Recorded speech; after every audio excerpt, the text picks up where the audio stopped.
E esse cantar e esse dançar leva a conexão com o mais alto, com o mais elevado. E nesse canto e nessa dança se injeta em cada um que dela participa, diretamente ou indiretamente, ou que apenas assiste, a fluidez daquilo que realmente nós somos. Nós somos energia pura. Quem quiser a experiência, só pôr a mão assim, uma na outra, você vai sentir o calor, a energia que está perpassando entre. E aí convencionou as igrejas a chamar isso de alma, de espírito. Mas nós somos esse tipo de energia. E quando a gente dança e a gente canta, a gente extrapola, porque a gente se conecta diretamente com essa energia do ser criador e dos irmãos, dos outros que são nossos irmãos, porque somos filhos do mesmo Pai. Dançando, conectados, então, proporcionamos uma cura interior em nós mesmos e naqueles que se aproximam. É por isso que muitas vezes, quando nós chegamos cantando e dançando, as pessoas, sem saber, e muitas falam depois, elas choram copiosamente. Elas choram porque percebeu aquela condição. Ou foi outra, a igreja, as igrejas convencionais diriam assim, ela foi tocada do Espírito Santo. Né? Que eu fico olhando, que é tudo maneira de dizer diferente, ou de fazer diferente, mas que tudo caminha para o mesmo Pai, para o mesmo ser que nos criou pela sua vontade. E fico lembrando esses tempos, pensando esses tempos da pandemia, o que o Criador quer de nós. Porque tudo tem um propósito. Os irmãos evangélicos, e eles têm razão, sim. Olha, não há nada por um acaso e há um propósito em cada coisa que nos acontece. Não é? E como já disse o Frei Chico agora mesmo, nos batuques, os jovens querem ficar, mesmo os amadurecidos, os mais velhos, só em frente à televisão ali, vendo aquilo. E tudo essa reunião, seja os batuques de qualquer ponto, de qualquer lugar, de qualquer região, eles têm esse poder de fazer essa conexão.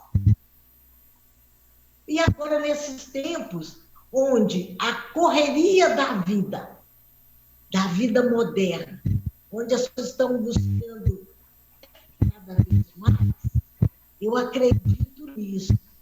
O Pai Criador, nosso Pai Zambi, que há muito vem sendo falado. Desde o Mestre, nosso Senhor Jesus, ele veio dizendo isso. Pedrina, por favor. Posso dizer? Pode. Então, nós, seres humanos, nós somos energia pura e fomos criados para ser. Toda a proposta divina é para que nós aprendamos a ser melhor, sermos bons. E não a ter essa busca, essa batalha, essa correria atrás do ter, impede que nós sigamos ver o outro, escutar o outro.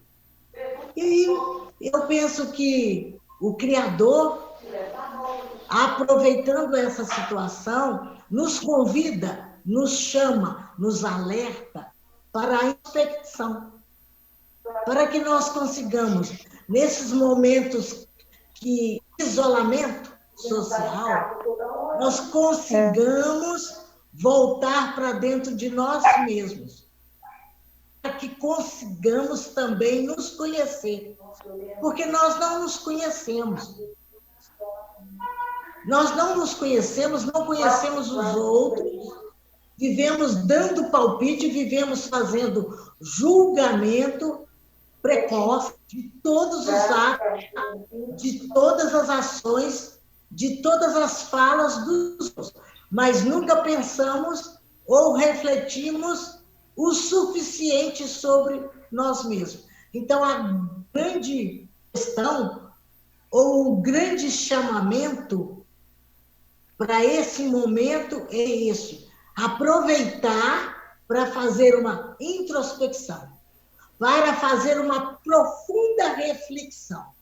Comece basicamente. Quem sou eu? O que eu estou fazendo aqui?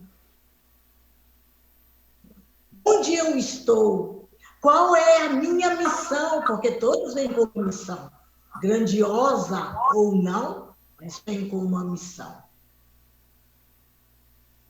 Só que muitas vezes nós não gostamos disso, porque nós não nos toleramos.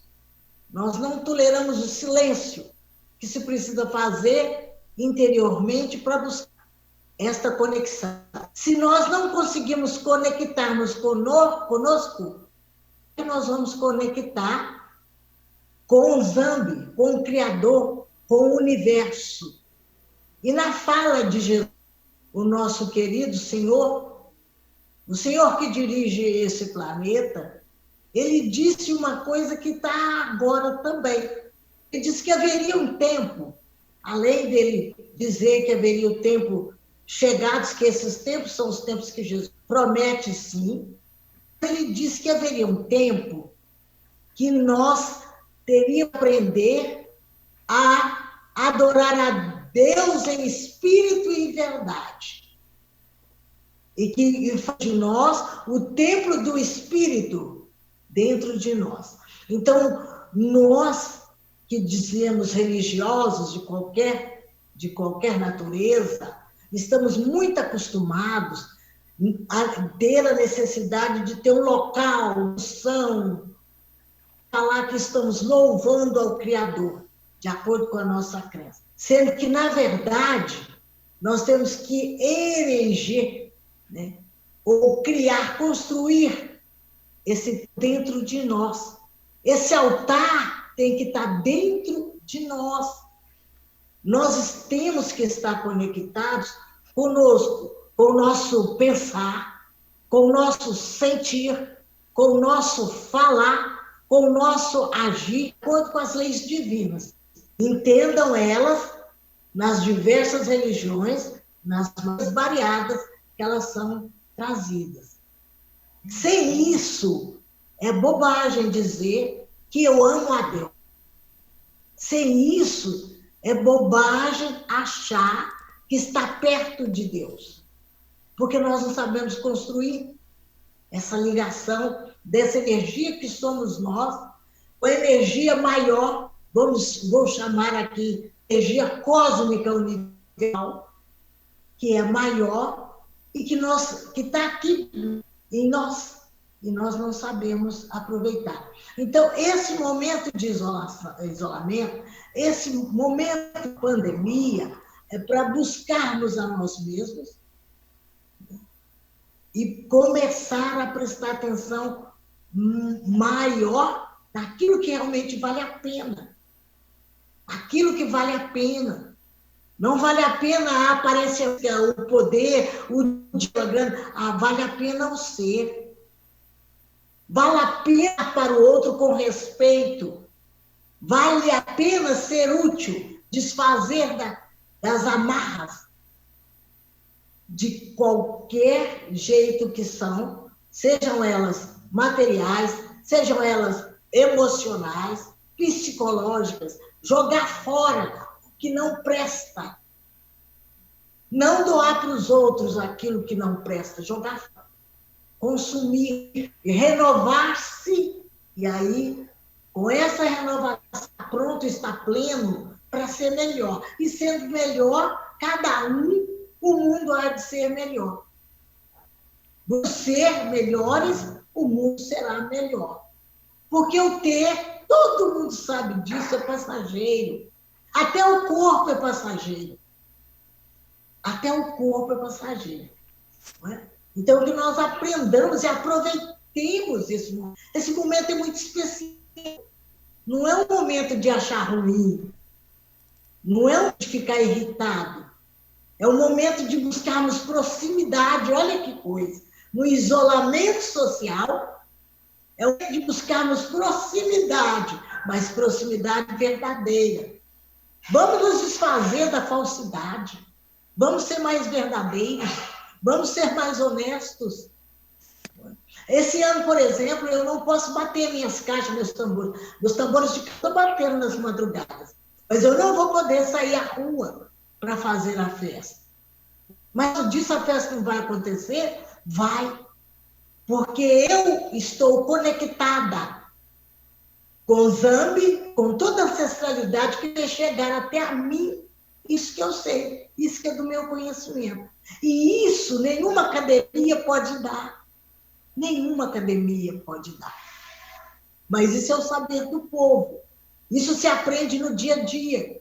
Isso se aprende na experiência. E finalizando, esse Zambi, esse Deus, esse Alá, esse Olodumare, esse Tupã, dê o nome que quiser. Ele sabe o que faz. E ele ama com imenso amor. Só que um pai, quando ama o seu filho, se precisar corrigir, ele vai corrigir. E a correção que ele nos está dando agora é essa. Você não pode ficar fazendo mais ou seguindo tanto os prazeres que não te engrandecem.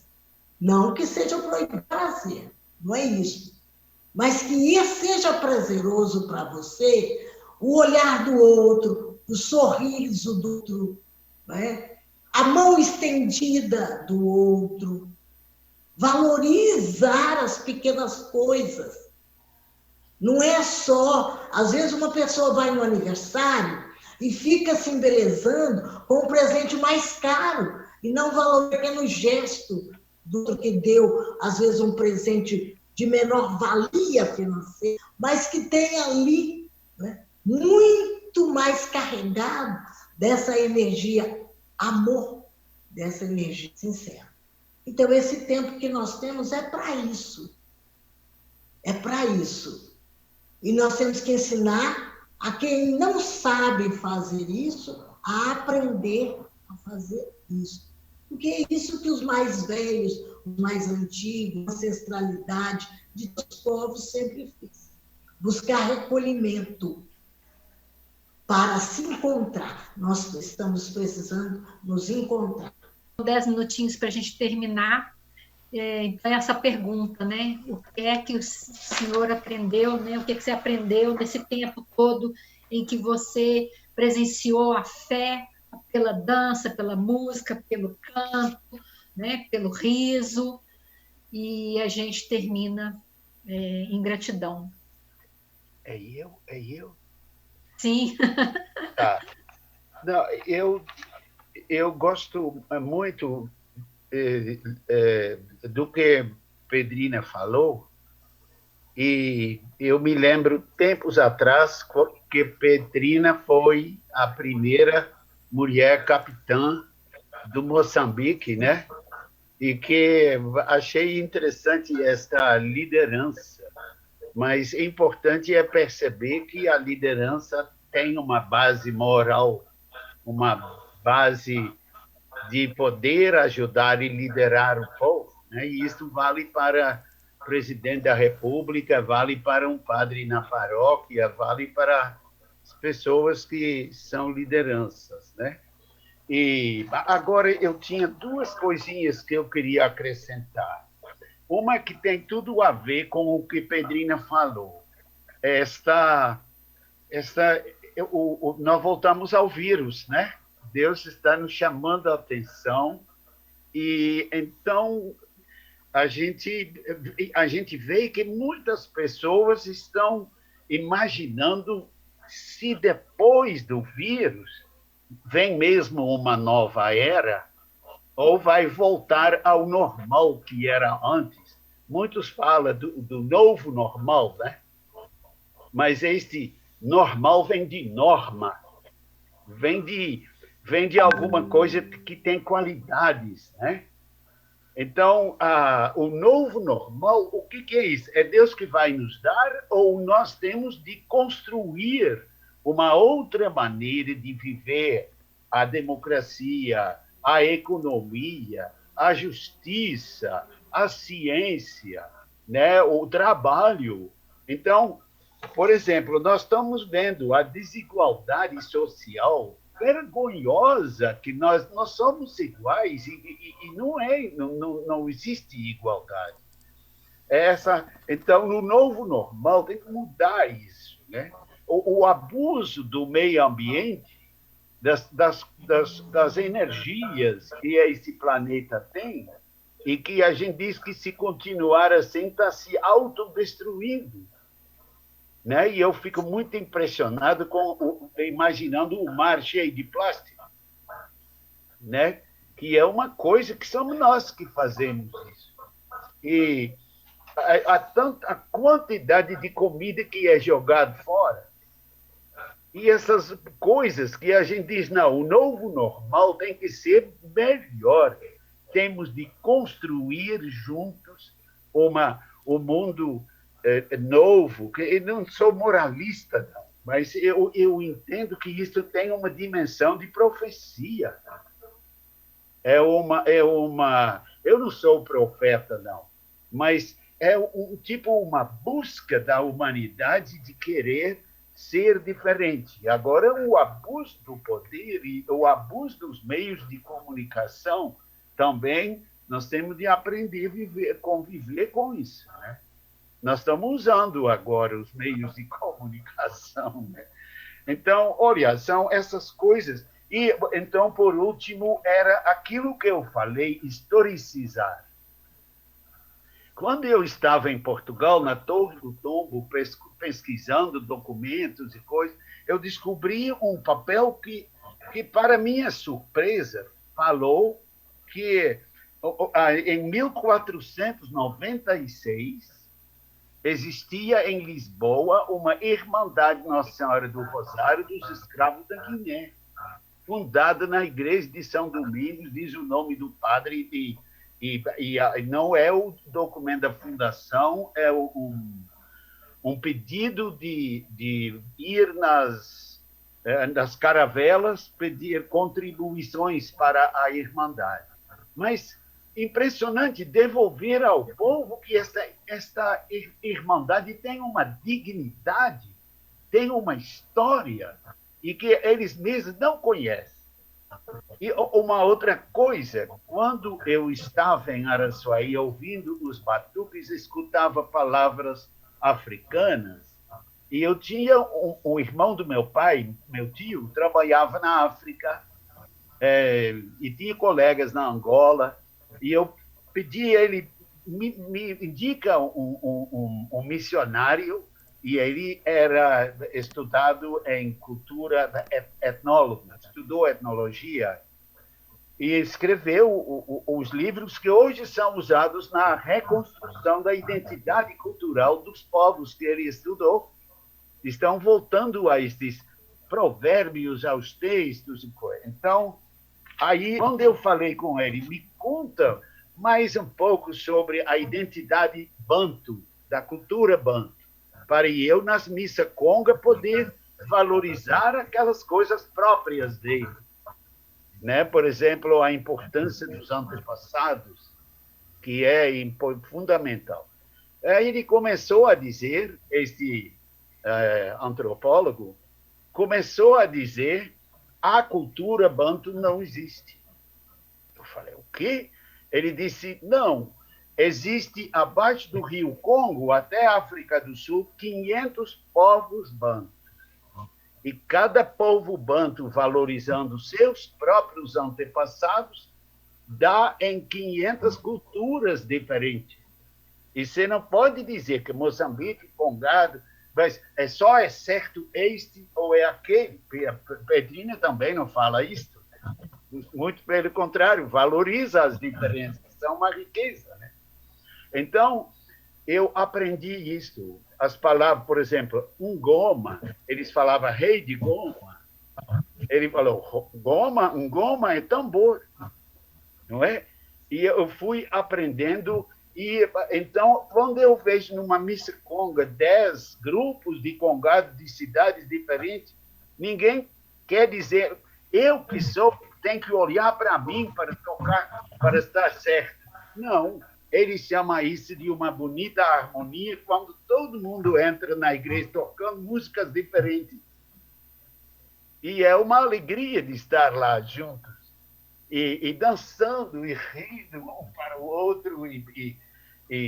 Então, e essa historização da cultura e conhecer as raízes é muito importante para a dignidade do povo. Não é? E essa história muitas vezes está na tradição oral, não é muito conhecido. No Museu de Araçuaí, eu fiz questão de colocar documentos de venda de escravos na época que a Irmandade de lá foi fundada. Ela não é tão antiga, não, mas é de antes da escravidão terminar, 1879. Daquela época, eu consegui documentos de venda de escravos em Araçuaí. Está no museu para todo mundo ver. É devolver para o povo a sua história. Bom, é isso que eu queria falar. E uma próxima vez que a gente tenha um pouco mais experiência para sair mais comunicativo, né? Para quem está olhando, né? Bom, gente, eu agradeço imensamente. A gente fica incomodada por saber que a gente está numa roda, mas essa roda tem que seguir algumas normas, né, Frei Chico? E essas normas estão dentro desses quadradinhos com o tempo lá, enfim. Eu fiquei com a sensação de transbordamento. Agradeço imensamente à mestra Pedrina, ao Frei Chico, ao professor Moreira, que mesmo não falando, mas a gente sabe que o que está pensando e o que gostaria de falar, e que com certeza vai ter uma nova roda para a gente estar ouvindo. Eu também agradeço às pessoas que estavam nos vendo e escutando. Exatamente, agradeço a cada um de vocês, né? Entendendo que essa roda não passa de uma forma espiralada, né? Não é uma roda que se fecha, mas é uma roda que cada vez ela é pequena e vai alastrando e vai reverberando, né? Eu agradeço pelas falas, o entendimento de que a cultura é a vida, da fala do patrimônio de comunidade, a gente tem que precisar de lidar com nós mesmos como seres humanos, da nossa conexão no nosso ser, né? Da nossa forma da gente conviver, né? E dar valor àquilo que o outro já tem, né? De entender que o Deus é fonte, né? Que nós somos energias, valorizar o diferente, né? De que todas as nossas experiências faz parte das nossas conexões, das nossas formas de representar e ligar a nossa experiência, né? Se cada um está tendo uma experiência individualizada de estar na sua telinha dentro da sua casa, ao mesmo tempo nós também estamos tendo uma experiência única, né? E que singular, né? Em estarmos conectados cada vez mais. Só gratidão por termos aqui tantos mestres para estar compartilhando esse tempo de vocês com o da gente. Eu me sinto transbordada de gratidão e vida que segue. Muito obrigada. E viva a Comissão Mineira de Folclore, né? E viva a Comissão Mineira de Folclore, que há tantos anos vem fazendo com que tantos mestres deem as mãos e nos aprendam a olhar para o outro, né? Nessa diversidade, nessa singularidade, e a gente cada vez mais entendendo que a gente precisa valorizar e conhecer o saber do povo. Muito obrigada.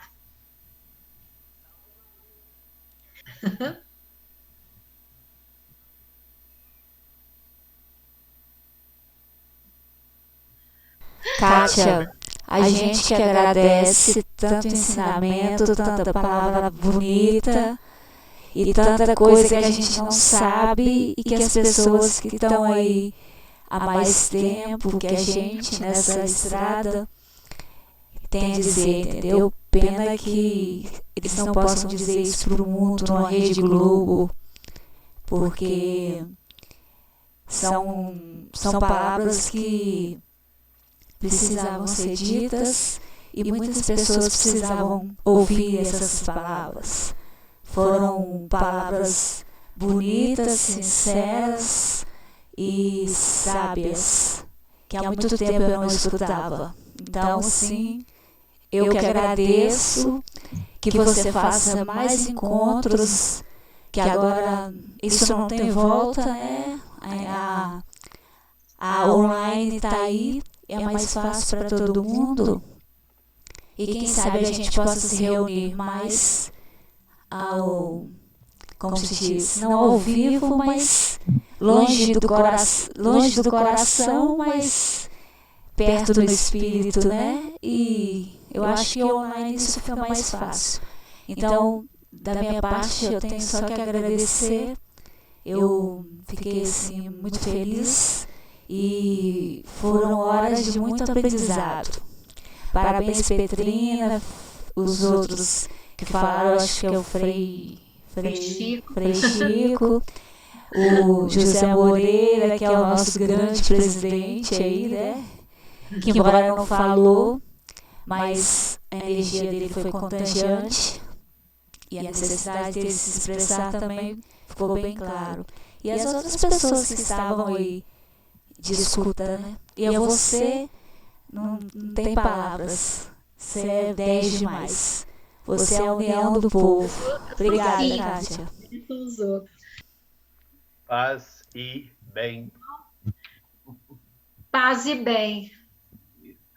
Gratidão, gratidão, gratidão.